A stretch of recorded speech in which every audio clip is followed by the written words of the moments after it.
o jeito que Ele cuida de cada um de nós. Desde a hora que a gente acorda até a hora que nós vamos dormir. Em João 3,16 diz: porque Deus amou o mundo de tal maneira que deu seu Filho unigênito para todo aquele que nele crê não pereça, mas tenha a vida eterna. Olha como Deus é bom conosco. Ele nos deu a oportunidade de sermos salvos através do Filho dele, que se fez homem, como eu e você, para nós vivermos a eternidade junto com ele. E por isso eu fico maravilhada. Eu me rendo aos pés do Senhor, porque o meu prazer é adorar o único digno de todo louvor e de toda adoração.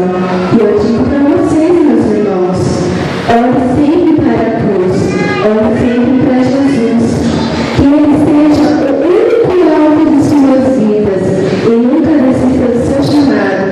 Sabe por quê? Porque Ele te ama.